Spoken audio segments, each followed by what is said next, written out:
기도하옵나이다. 아멘. 할렐루야. 예, 오늘은 누가복음 5장 5절 혹시 PPT가 돼 있나요? 예, 이 한 구절 읽고 말씀 좀 보도록 하겠습니다. 같이 한번 읽어볼까요? 시작.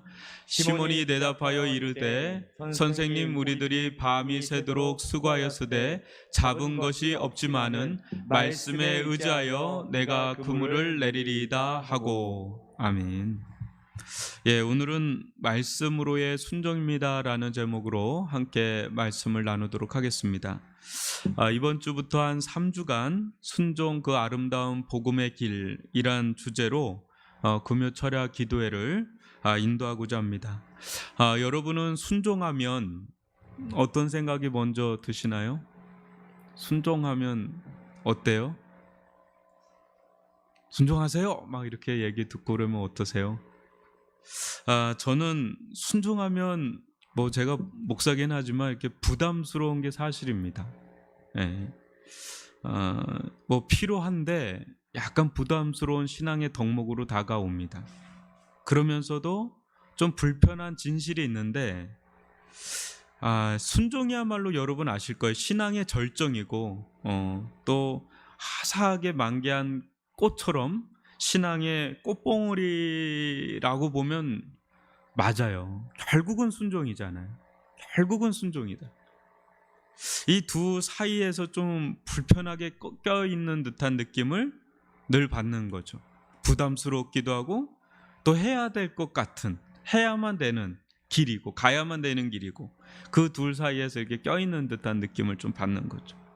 앞으로 기독교 최고의 미덕 중 하나인 순종을 이 복음적 렌즈로 조명하여 보고 오늘을 사는 한 사람의 그리스도인으로서 또 신앙 공동체로서 순종 그 아름다운 길을 찾고자 합니다. 오늘 함께 여러분들과 이 말씀을 좀 나누면서 오늘은 특별히 이 순종의 포커스, 그 순종의 대상이 정확히 누구여야 하는가, 무엇이어야 하는가 하는 순종의 대상 문제를 여러분들과 함께 살펴보겠습니다.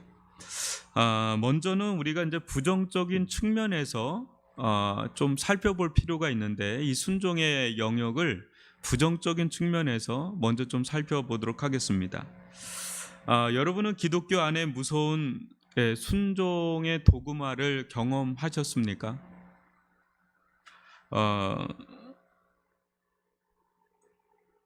제가 볼 때는 여러분들이 아주 이거를 깊이 경험한 신앙생활을 하진 않았을 것 같은데요. 이렇게 쭉 돌아볼 때는 교회를 이제 여러 군데 다녀본 분들은 교회마다의 특성이 있죠. 저는 처음 신앙을 접한 곳이 선교단체였어요. 제가 처음 예수를 만나고 또 신앙생활을 한 곳이 선교단체였습니다. 저는 지금까지도 정말 탁월한 평신도들을 많이 만나봤지만 아직까지도 제가 만나본 평신도 중에 최고의 평신도들은 제가 처음에 신앙생활했던 이 선교단체에 있었던 평신도들입니다. 왜냐하면 이 평신도신데 자비랑 종신 선교사로 나가시는 분들로 거기는 준비하시는 분들로 모여있던 곳이다 보니까 그냥 평범한 평신도예요. 대학교 졸업하고 직장 생활하는 평신도인데 이제 자비량으로 선교를 나가고 거기서 종신으로 들어가요.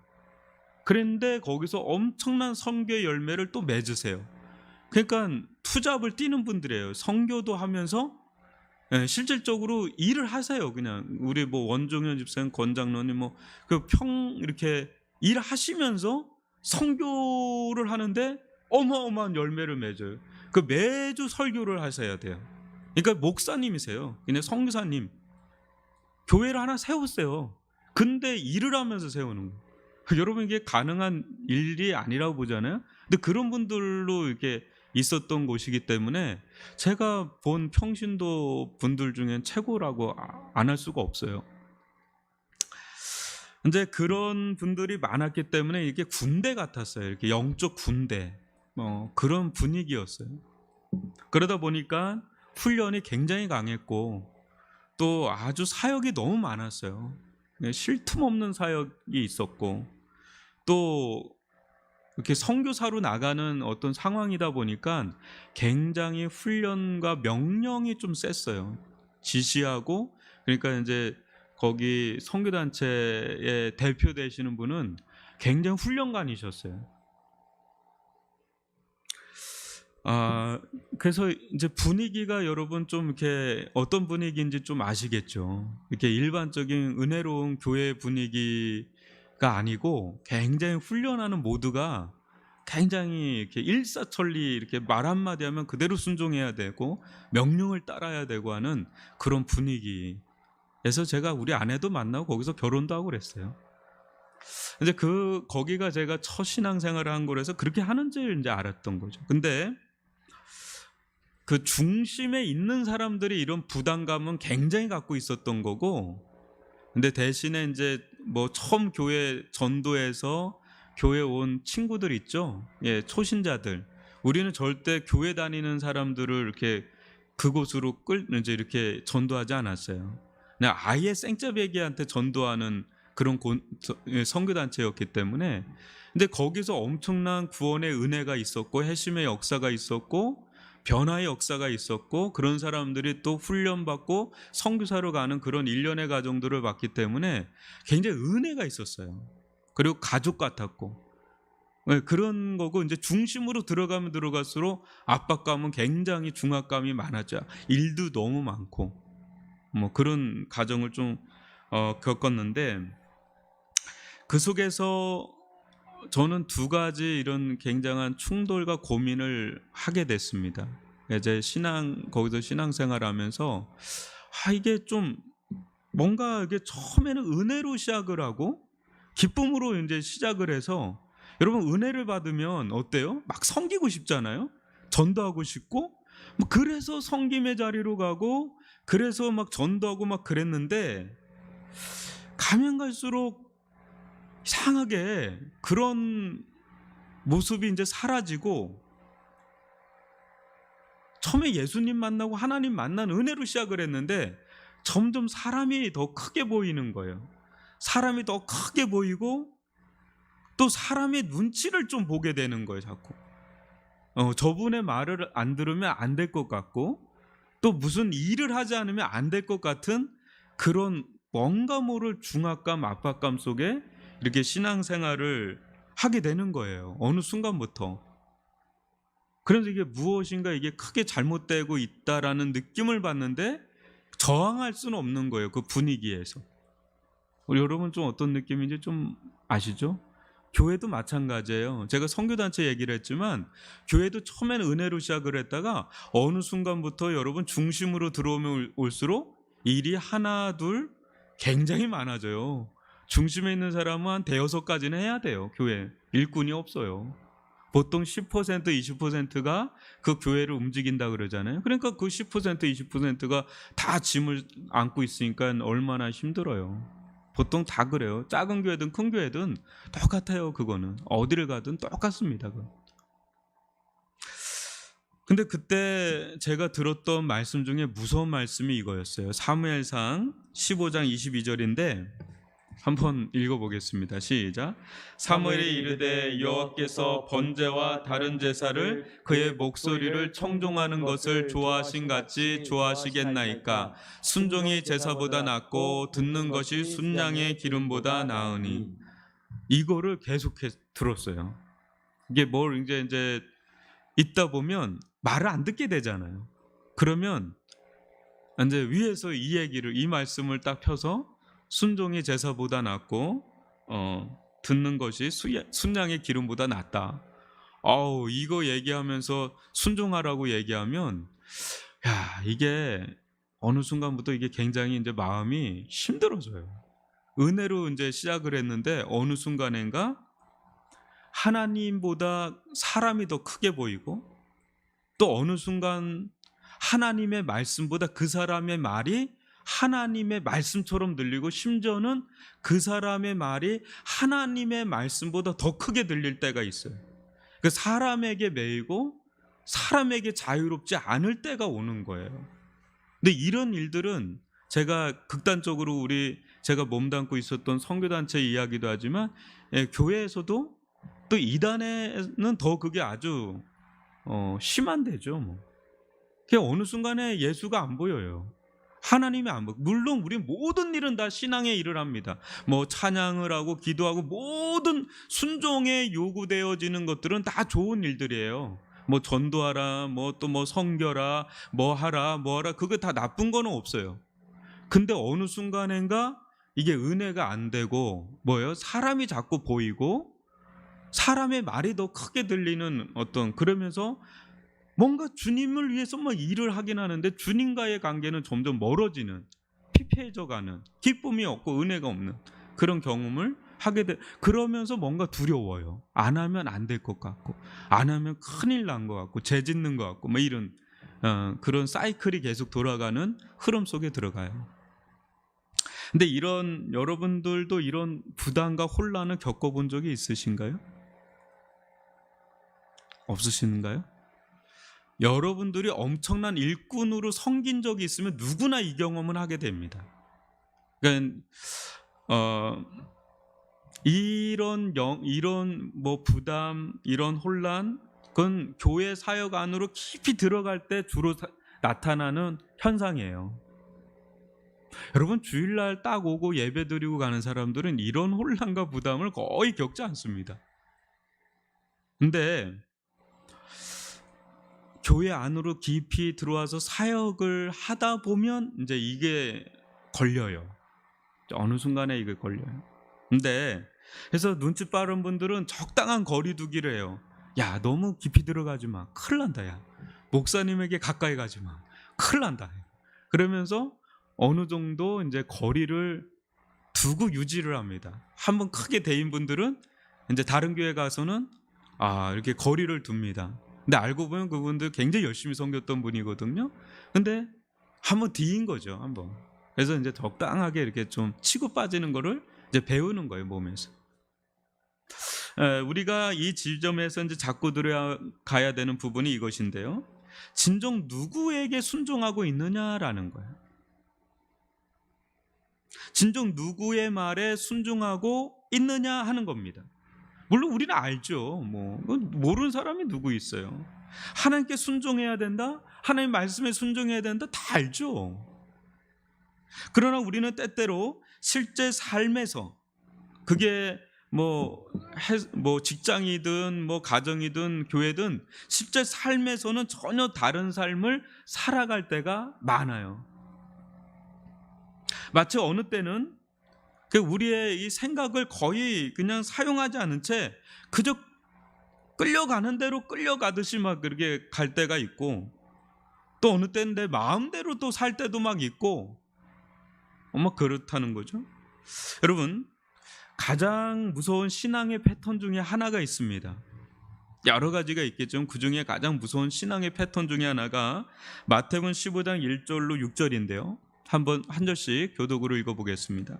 그때 바리새인과 서기관들이 예루살렘으로부터 예수께 나와 이르되, 당신의 제자들이 어찌하여 장로들의 전통을 범하나이까? 떡 먹을 때에 손을 씻지 아니하나이다. 대답하여 이르시되, 너희는 어찌하여 너희의 전통으로 하나님의 계명을 범하느냐? 하나님이 이르셨을 때 내 부모를 공경하라 하시고 또 아버지나 어머니를 비방하는 자는 반드시 죽임을 당하리라 하셨거늘, 너희는 이르되 누구든지 아버지에게나 어머니에게 말하기를 내가 드려 유익하게 할 것이 하나님께 드림이 되었다고 하기만 하면 그 부모를 공경할 것이 없다 하여 너희의 전통으로 하나님의 말씀을 폐하는도다. 여러분, 교회 안에서도 가장 무서운 신앙의 패턴 중에 하나가 하나님의 말씀보다 이 전통이 있죠. 전통을 더 우선시할 때, 이게 얼마나 무서운 종교적 독을 생성하는지 모릅니다.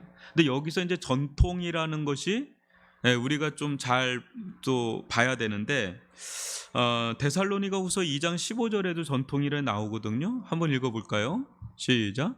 그러므로 형제들아 굳건하게 서서 말로나 우리의 편지로 가르침을 받은 전통을 또 지키라. 이 전통 나오죠.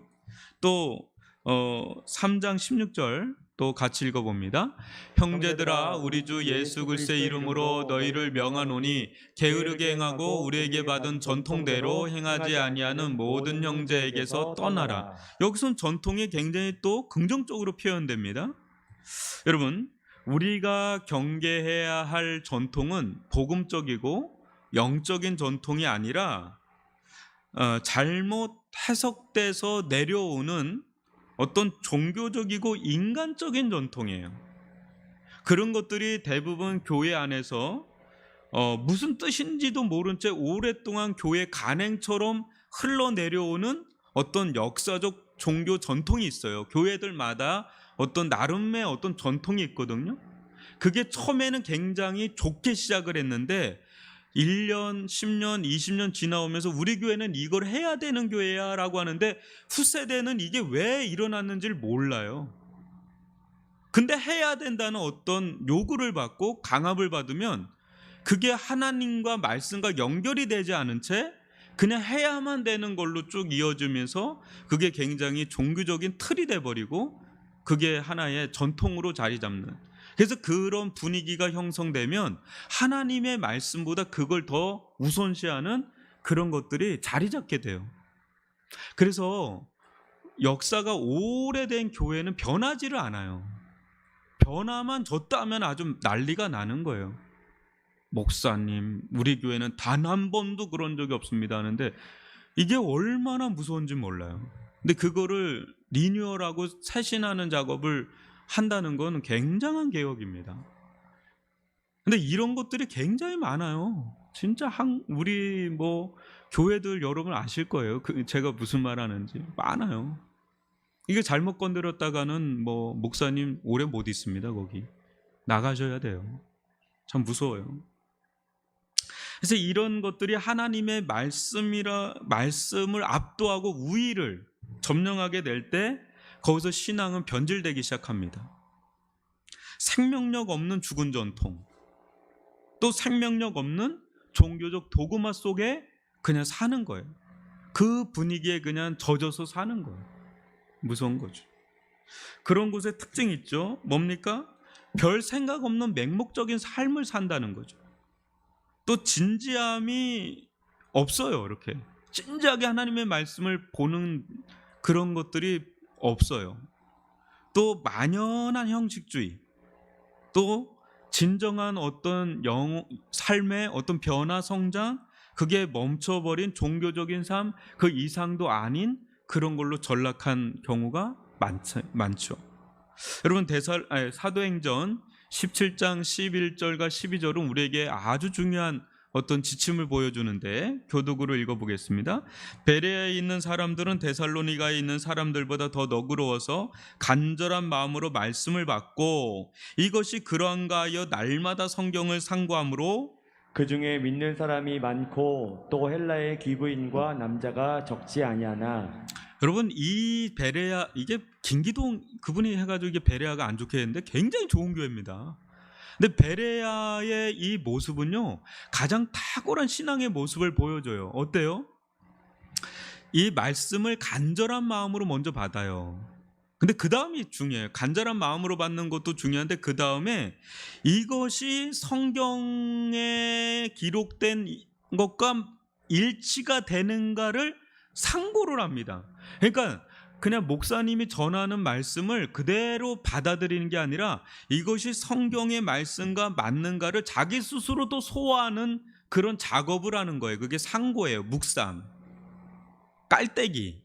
그 자기가 이거를 성경을 펼쳐보고 이것이 그러한가 아니한가를 자기가 스스로 먹는 그런 시간을 가져요. 그러는 가운데 믿음이 생겨요. 믿음이 생기니까 어떤 일이 일어나요? 베레아 가운데 구원받는 역사가 일어나고, 구원받는 역사가 일어나니까 어때요? 거기서 변화가 일어나고 거기서 지속적인 성장이 또 일어나는 거죠. 이게 베레아가 보여주는, 우리에게 보여주는 아주 귀한 신앙의 패턴입니다. 여러분 제 아무리 여러분들 설교를 많이 들어도요, 유명한 목사님 설교 많이 들어도 여러분들의 믿음에 그렇게 큰 도움이 안 될 때가 있을 거예요. 왜요? 내가 소화가 안 되는 거예요.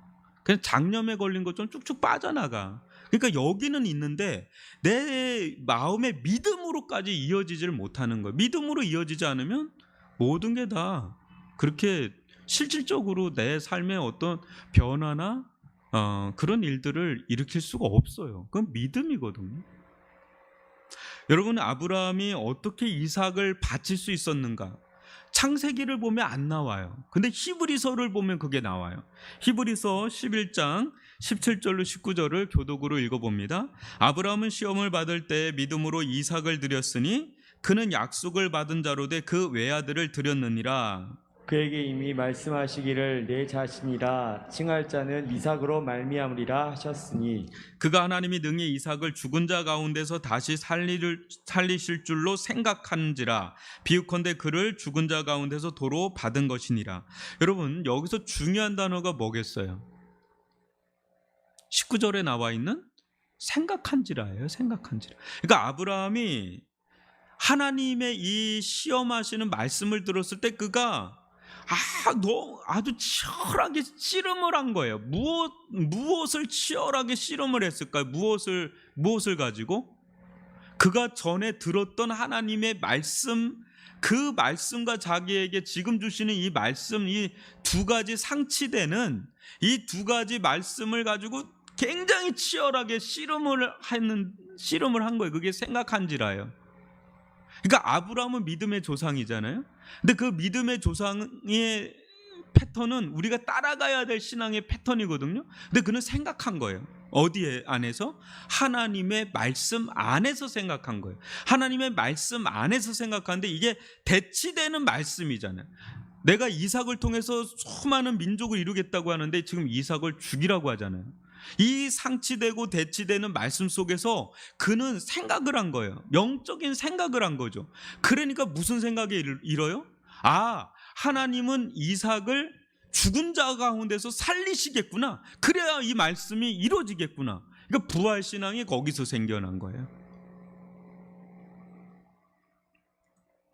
그러니까 이 부활에 대한 신앙이 생기니까 어떻게 돼요? 그 시험을 주시는 말씀에 순종할 힘이 생긴 거죠. 그게 순종한 거예요. 그냥 믿음으로 순종하는 거죠. 근데 이 믿음은 어디서 나온 거예요? 정확하게 하나님의 말씀에서 나온 거죠. 과연 참된 순종의 대상은 누구인가? 무엇이어야 하는가? 단순하죠. 그죠? 우리가 아는 바죠. 뭐예요? 하나님과 하나님의 말씀. 이것이 우리가 앞으로 순종, 아름다운 복음의 길을 가는 데 있어서 가장 중요한 토대로 굳게 붙들어야 될 거라는 거죠. 우리의 순종의 대상은 하나님이고, 아는 겁니다. 여러분들 아는 거예요. 하나님의 말씀이어야 된다는 거를 아주 이게 베이직하면서도 가장 본질적인 겁니다. 이게 아주 토대, 아주 뿌리가 잡혀야 되는 거죠. 윗뿌리예요. 윗뿌리. 여러분, 탁구 선수가 있었거든요. 제가 초등학교 때 얘가 전국체전 1등이었어요. 근데 얘가 늘 하는 훈련이 뭔지 아세요? 이게 화라 그래서 이 기본기예요. 근데 이게 될 때 모든 화려한 기술들이 나오는 거예요. 기본이 본질이에요. 그러니까 우리 신앙에 아주 베이직하면서도 아주 본질, 그러면서 화려함을 꽃피게 만드는 것은 하나님과 하나님의 말씀이 우리 순종의 대상이라는 이 토대가 견고하게 내려지는 거예요. 너무나 심플하고 단순하고 누구나 아는 건데 이 부분이 아주 견고하게 내린 사람이 드물어요.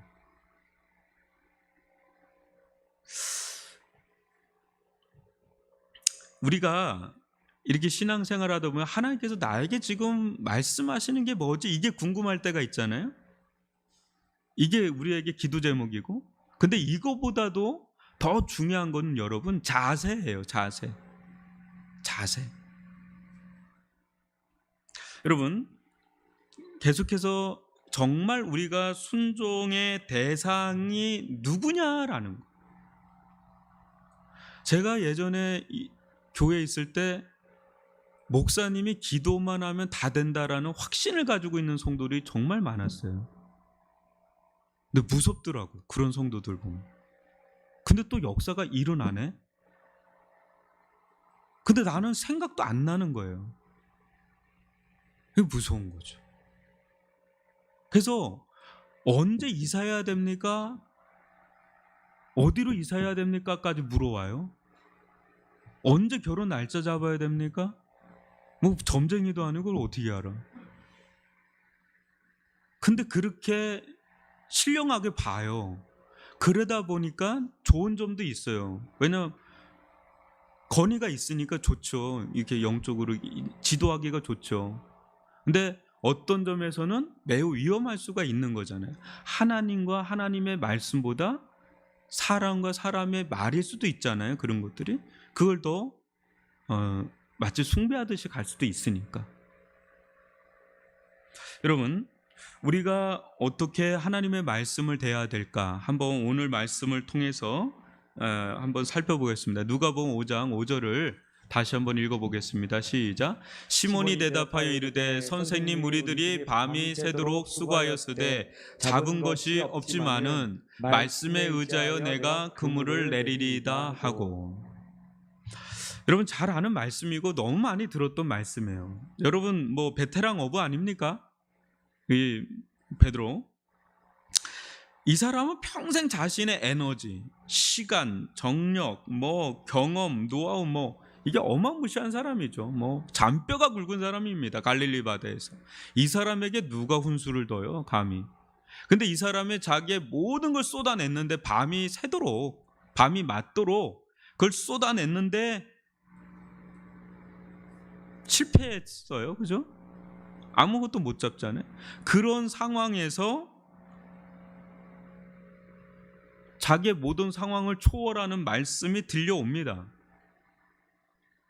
근데 이 말씀을 순종하기란 여간 어렵지가 않은 거예요. 단순하게 생각하면 그냥 가면 돼요. 근데 이 사람은 우리 같은 사람이 아니에요. 우리 같은 사람 모르니까 그냥 순종하기 쉬워요. 근데 이 사람은 워낙에 그냥 잔뼈가 굵은 사람이기 때문에 순종하기가 더 어렵죠. 아니까는 어렵죠. 아니까는 어렵죠. 누가 누구에게 훈수를 둬겠어요? 나의 이성을, 나의 경험을, 나의 상황을 전혀 고려치 않는 말씀이 들릴 때 여러분 쉽게 순종할 수 있던가요? 어느 정도 납득이 가야 되잖아요. 그죠? 어느 정도 나의 이성으로, 나의 경험상으로, 나의 상황이 납득이 돼야 순종할 수가 있잖아요. 어느 때는 이렇게 얘기할 때가 있죠. 아, 집사님 지금 이렇게 하시는 게 맞는 것 같아요. 이런 얘기를 하는데 목사님 전혀 지금 우리 상황을 몰라도 너무 몰라. 목사님 지금 세상에서 살아가는 게 얼마나 힘든지 아십니까 지금? 목사님 교회만 있어서 몰라서 그래요. 진짜 힘듭니다. 뭐 할 말 없죠. 뭐 그렇게 하면 진짜 모르니까. 너무 맞지 않는다는 거죠. 너무 내 상황하고 맞지 않는 말씀을 하고 있다는 그런 얘기죠. 근데 성경의 수많은 상황 속에서 들려오는 하나님의 말씀을 여러분들은 보시잖아요. 대개 어떤가요? 그 어느 것도 우리의 이성이, 우리의 경험이, 우리의 상황이 납득돼서 얼씨구나 좋다 순종할 수 있는 말씀은 없어요. 여러분 한번 살펴보면 나름 잘 살고 있는 아브라함에게 어느 날 들려온 하나님의 말씀을 여러분은 잘 아실 겁니다. 창세기 12장 1, 2절을 한번 교독으로 읽어보겠습니다. 여호와께서 아브라함에게 이르시되 너는 너희 고향과 친척과 아버지의 집을 떠나 내가 내게 보여줄 땅으로 가라. 내가 너로 큰 민족을 이루고 내게 복을 주어 내 이름을 창대하게 하리니 너는 복이 될지라. 여러분 이 말씀 순종하기 쉬운가요? 처음 만난 하나님께서 아브라함에게 떠나라고 하는데 보여준 땅이 아닙니다. 떠나면 보여줄 땅이. 떠나면 보여주는 거지 보여준 거 떠나라는 게 없어요. 줄이잖아. 줄. 미래형이잖아요. 그죠? 자기의 모든 75년 동안 근거지를 다 뿌리째 뽑아가지고 전혀 생명 부지의 땅으로 가라? 그건 미치지 않고선 누가 그 짓을 하겠어요? 하나님 말씀 그거예요. 여러분, 모세의 부르심 속에 하나님과 모세 사이에 얼마나 순종의 실랑이가 벌어지는지 몰라요. 여러분, 출애굽기 4장 10절로 14절도 교독으로 읽어봅니다. 모세가 여호와께 아뢰되 오 주여 나는 본래 말을 잘하지 못하는 자니이다. 주께서 주의 종에게 명령하신 후에도 역시 그러하니 나는 입이 뻣뻣하고 혀가 둔한 자니이다. 여호와께서 그에게 이르시되 누가 사람의 입을 지었느냐 누가 말 못하는 자나 못 듣는 자나 눈 밝은 자나 맹인이 되게 하였느냐 나 여호와가 아니냐. 이제 가라 내가 내 입과 함께 있어서 할 말을 가르치리라. 모세가 이르되 오 주여 보낼 만한 자를 보내소서. 여호와께서 모세를 향하여 노하여 이르시되 레위 사람 내 형 아론이 있지 아니하냐. 그가 말 잘하는 것을 내가 아노라. 그가 너를 만나러 나오나니 그가 너를 볼 때 그의 마음에 기쁨이 있을 것이라. 우리가 알던 모세가 아닌 것 같죠. 하나님께서 막 모세가 나는 이래서 못하겠습니다, 이것도 못하고 이래서 못하고 막 그러니까 이렇게 내가 내게 입에 죽이라 뭐 얘기를 하는데, 그래도 보낼 만을 보내소서. 또 그러니까 내 형 아론이 있지 않냐 뭐 이러면서 계속해서 줄다리기 실랭이를 벌이는 그런 장면이에요. 나는 못하겠는 거예요. 나는 못하겠는 거야. 아무리 생각을 해도 나는 주님께 쓰임밖에는 너무 자신도 없고 아무것도 못하겠는데 자꾸 하자는 거죠. 여러분, 이런 상황에서 할 수 있겠어요? 순종할 수 있겠느냐 말이야. 나는 그런 처지가 아닌데 하라고 하면 내가 할 수 있겠느냐고요. 성경은 대부분 이런 말씀들로 가득 차 있어요. 순종을 요구하는 그런 장면들 보면 될 만해서 하는 게 거의 없어요. 그냥 여러분, 홍해를 건널 때보다 요단강을 건널 때가 훨씬 더 어려울 수 있다는 걸 아십니까? 여러분, 여호수아서 3장 13절도 읽어봅니다. 시작. 온 땅의 주 여호와의 계를 맨 제장들의 발바닥이 요단물을 밟고 멈추면 요단물 곧 위에서부터 흘러내리던 물이 끊어지고 한 곳에 쌓여 서리라. 그러니까 이 요단물이 이렇게 서가지고 멈춰 있을 때 걷는 게 아니에요. 일단은 제장들이 발바닥 요단물을 밟아 들어가라는 거지. 들어가고 난 다음에 이 요단물이 멈추고 선다는 거예요. 그러니까 순종이 먼저 앞선다는 거예요. 근데 이거 쉽겠느냐는 거예요. 지금 이 장면이 와디가 이게 넘쳐 흐르는 시기예요. 우기 시기란 말이죠. 그런 때 이런 말씀을 주면 이게 순종할 수 있는 말씀이냐 이거죠. 어려운 거죠. 그러나 이 모든 사람들이 상황을 뛰어넘을 수 있었던 그 한 가지 전제가 있죠.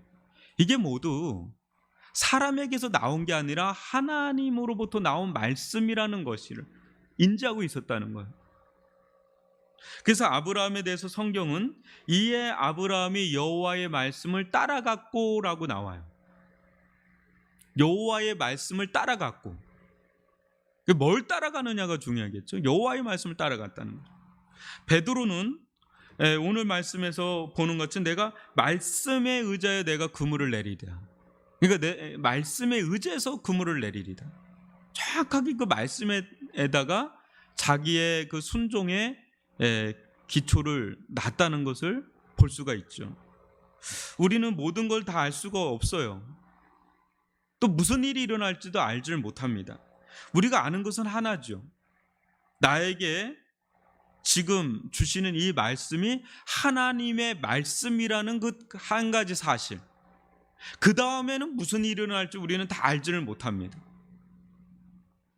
나의 이성, 나의 경험, 나의 상황, 나의 능력을 뛰어넘는 말씀, 그것이 주어질 때 그 앞에서 우리는 나의 이성을 의지할 수가 없죠. 하나님의 말씀이 나에게 다가올 때 그때 나의 이성을 주장하거나 의지할 수가 없죠. 나의 경험은 더 이상 그 앞에서 힘을 발휘할 수가 없습니다. 더군다나 나의 상황은 이런데 하나님의 말씀은 나의 상황은 저 180도 다르니까 완전 역주행하는 삶을 살게 되죠. 나의 능력은 그런 순간에 한계에 다다라 있는 상황이죠.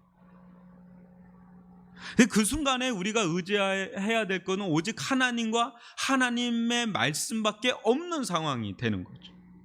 지금 다 그런 상황이에요.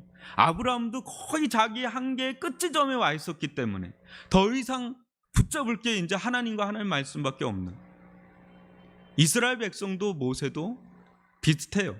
근데 놀라운 것은 하나님은 하나님의 말씀을 순종해서 나아갈 때, 그러니까 나의 이성, 나의 경험, 나의 상황, 나의 능력을 뚫고 하나님의 말씀에 우리가 순종해 나아갈 때 새로운 길을 내신다는 거예요. 새로운 세계를 여신다는 거가 아주 놀라운 겁니다.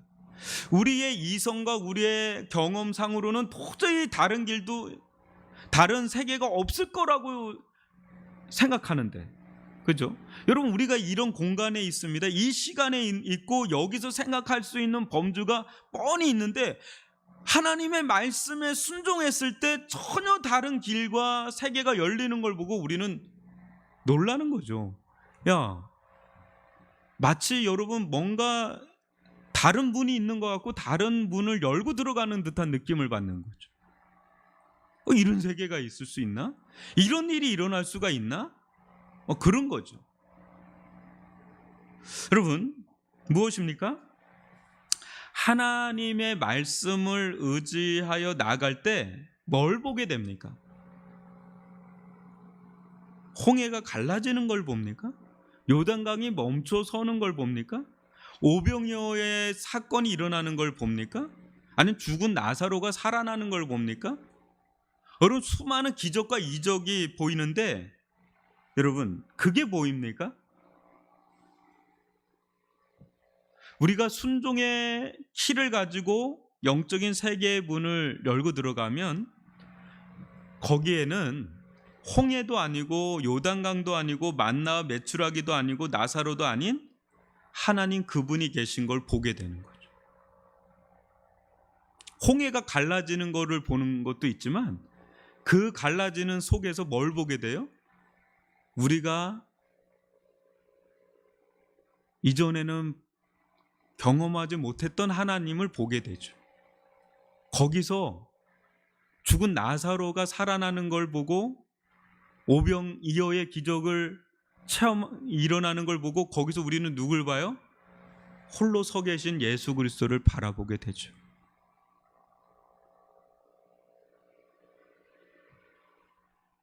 그것이 그들로 하여금 하나님의 사람, 믿음의 사람으로 이끈 거예요. 하나님을 체험한 거죠. 하나님을 경험한 거죠. 예수님을 만난 거죠. 그 자리에서. 그 자리는 그래서 하나님의 임재의 자리고 지성소가 돼버리는 자리예요. 물론 기적과 이적이 일어났죠. 그죠? 베드로도 그런 거 아닙니까? 어마무시한 물고기를 만났죠. 도저히 상상할 수 없는 물고기를 만났는데 거기서 확 엎드려 버리잖아요. 주여 나를 떠나소서, 나는 죄인. 갑자기 나는 죄인이라고. 왜? 거기서 예수님을 만난 거죠. 예수님 본 거죠. 저는 성경 공부를 많이 했던 자예요. 아까 있었던 선교단체에서 성경 공부를 많이 했는데 하여튼 최선을 다해서 공부를 많이 했던 것 같아요. 성경 자체에 대해서. 그런데 제 안에 이게 갈급함이 하나가 있었는데 그게 뭐냐면 내가 순종할 말씀이 내가 없구나라는 게 늘 갈급함이 있었어요. 그러니까 말씀은 많이 아는데 내가 이게 하나님께서 나에게 주신 하나님의 말씀이고 그것을 내가 순종해야 되겠다라고 하는 인격적으로 부딪히는 말씀이 없었어요. 그 은혜가 되는 말씀은 있는데 순종해야 될 말씀이 없었던 거죠. 근데 어느 날 성강처럼 저에게 다가온 말씀이 예레미야 33장 3절인데 저는 그것이 성경에 어디 있는지는 몰랐었어요. 기도하다가 예레미야 33장 3절 말씀이 그냥 성강처럼 지나가는 거예요. 그러다가 어느 날 성경을 읽다가 그 구절이 성경에 있는 걸 발견하고 제가 깜짝 놀랐죠.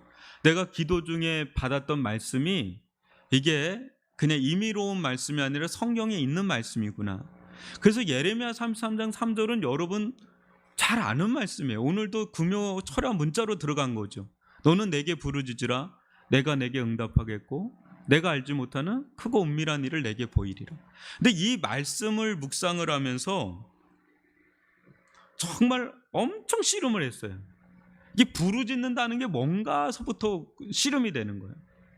부르짖는 게 뭔가? 나는 지금 부르짖고 있는 거 맞나라는. 왜? 이 말씀대로 하면 너는 내게 부르짖으라.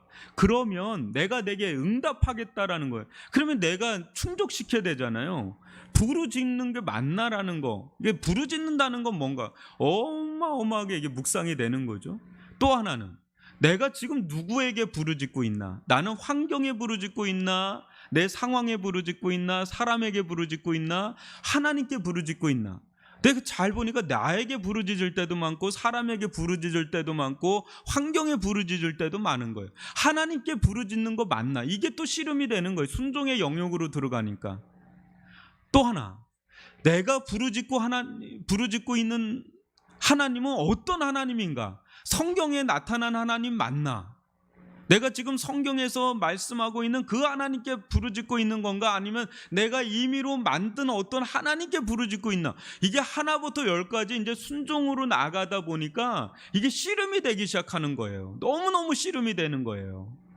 근데 그 속에서 부르짖는 걸 배우게 되고 그 속에서 내가 누구에게 부르짖는지를 잘라내는 하나님께만 내가 부르짖고 있는 믿음의 씨름을 내가 하게 되고 어느 순간 또 그 하나님이 성경에 나타난 하나님을 믿는 믿음의 씨름이 되기를 시작하다 보니까 이제 이 말씀에 순종한다는 게 이 한 말씀에 순종을 하지만 이 말씀이 너무 크게 다가오는 겁니다.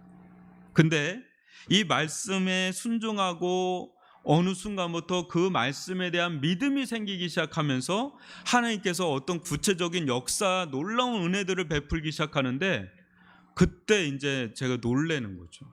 진짜 이 말씀 진리 맞구나. 이 말씀 정말 놀랐구나. 30배, 60배, 100배 열매 맺는 거 맞구나. 한 말씀에만 순종해도 이게 수지 맞는 장사 맞구나. 근데 여기서 깨달은 게 뭐였냐면 성경에 기록된 참된 기독교의 하나님을 만나는 은혜를 누리는 거예요. 간증을 하다 보면 뭐 이런 간증 저런 간증 하는데 이게 성경에 기록된 하나님이 맞나 싶은 사람들이 있어요. 자기만의 하나님을 만났다 그러고 자기만의 하나님을 막 운운하는데 신앙이 이상해. 좀 보면 좀 뭔가 안 통하고 뭔가 이상해요. 근데 너무 확신을 갖고 있어. 들어가면 성경에서 말하는 하나님이 아닌 자기만의 어떤 삶의 체험을 가지고 하나님 만났다고 하는 분들이 꽤나 많은 거예요. 정확하게 하나님 말씀에 기초한 하나님을 만나야 그게 진짜 하나님이지. 근데 이 말씀에 순종하는 길을 갈 때 이 참된 하나님을 만날 수 있는 은혜를 누리게 되는 거죠. 여러분, 우리는 우리의 신앙을 어디에다가 놓아야 하는가? 사람에게 놓아야 되나? 또 사람의 말이라고 하면 무조건 거부해야 되나? 그것도 아니에요. 사람에게 놓아서도 안 되겠지만 사람의 말이라고 해서 다 거부해야 되는 것도 아닙니다. 중요한 거는 사람이 말을 했던 또 직접적으로 여러분들이 성경을 통해서 들었던 그 속에서 하나님의 말씀임을 캐치하는 게 매우 중요한 거예요. 하나님께서 나에게 지금 말씀하시는 바가 무엇인지를 캐치하는 거가 매우 중요해요. 그 근원이 되시는 뿌리가 되시는 분이 하나님이다라는 그 부분에 명확하게 뿌리를 내리는 것이 매우 중요하다는 거죠. 여러분, 우리가 어디에 신앙의 뿌리를 두고 있는지를 한번 잘 보십시오. 오늘 우리가 순종에 대해서 살펴보지만 내가 그냥 처음에는 사람의 영향을 받을 거예요.